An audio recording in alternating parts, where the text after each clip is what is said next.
नमस्कार प्रिय विद्यार्थियों।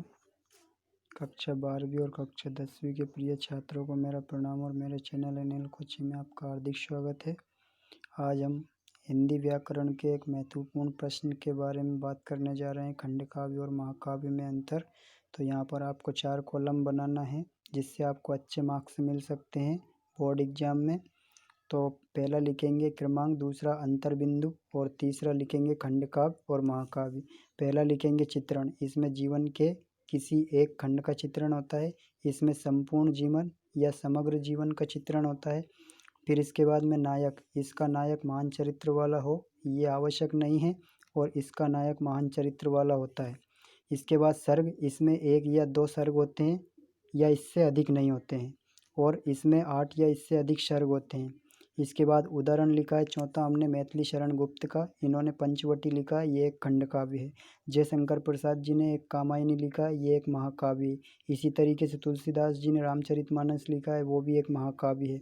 इसी तरीके से यहाँ पर जो है मलिक मोहम्मद जायसी ने लिखा है साकेत, है ना, तो वो भी एक खंड काव्य। इसमें बहुत सारे उदाहरण हम लिख सकते हैं, लेकिन कम से कम एक।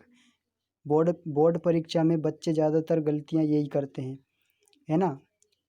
कवि परिचय में भी 2 रचनाएं पूछते हैं, वो अपने आप 3 लिख देते हैं। क्यों लिखना है जब परीक्षक पूछ ही नहीं रहा है आपसे, है ना। पेपर आपसे क्या पूछ रहा है? पेपर आपसे ये कह रहा है कि 2 रचनाएं लिखो, तो 2 ही लिखो ना, 3 लिखने की क्या ज़रूरत है।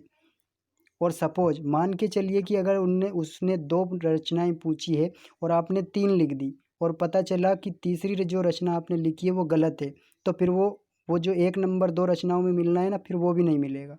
तो क्यों अपने आप को मतलब नुकसान पहुंचाना है। मेरा मानना ये है प्रिय विद्यार्थियों कि पेपर में जितना पूछा गया, एमपी बोर्ड का सीधा मतलब यही होता है कि पेपर जो बोल रहा है वो लिखो बस।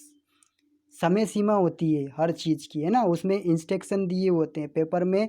स्टार्टिंग पे ही जब आप रोल नंबर फिलअप करते हैं तब उसमें इंस्ट्रक्शन दिए होते हैं, निर्देश दिए होते हैं कि आपको 4 नंबर का प्रश्न इतने शब्द सीमा में लिखना है, 3 नंबर का प्रश्न इतने शब्द सीमा में लिखना है, 2 नंबर का प्रश्न इतने शब्द सीमा में लिखना है। 2 नंबर के प्रश्न की शब्द सीमा होती है 30 शब्द, है ना। 30 शब्द में उसकी वर्ड लिमिट रहती है, तो उसमें लिखना है।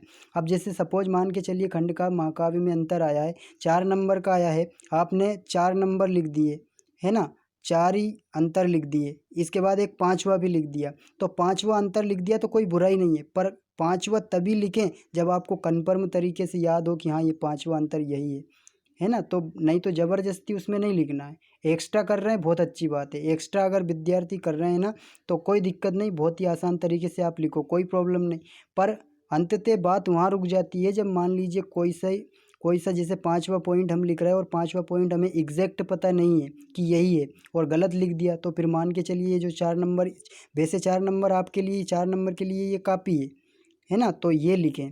लेकिन यदि आप 5वां पॉइंट लिख रहे हैं तो इससे मुझे दिक्कत नहीं है। दिक्कत इस बात से है कि यदि आपने 5वां लिख रहे हैं और अगर वो गलत है तो फिर आपको 3 नंबर ही देगा वो, है ना। तो अतिरिक्त कर रहे हैं कोई बात नहीं, करो, लेकिन कन्फर्म तरीके से जब याद है तभी ही वो करना है अपने को, ठीक है। तो ये चीज़ें ध्यान रखें प्रिय विद्यार्थियों, और ये पॉइंट जरूर लिखें। अंतर के जितने भी प्रश्न आते हैं, चाहे वो कोई सा भी सब्जेक्ट हो, उसमें ये बिंदु जरूर बढ़ाना है, अंतर बिंदु से ये बहुत ही अट्रैक्ट लाता है, यानी कि जो वैल्यूअर होता है उसको अट्रैक्ट करता है कि विद्यार्थी होनहार है और बहुत ही स्टूडेंट अच्छा है, लिखावट अच्छी है, राइटिंग स्किल अच्छी है, तो अच्छे नंबर देगा आपको, है ना। आपको उसको उकसाना है नंबर देने के लिए, प्रेरित करना है कि भैया नंबर दे, है ना। तो ऐसे अपने को करना है।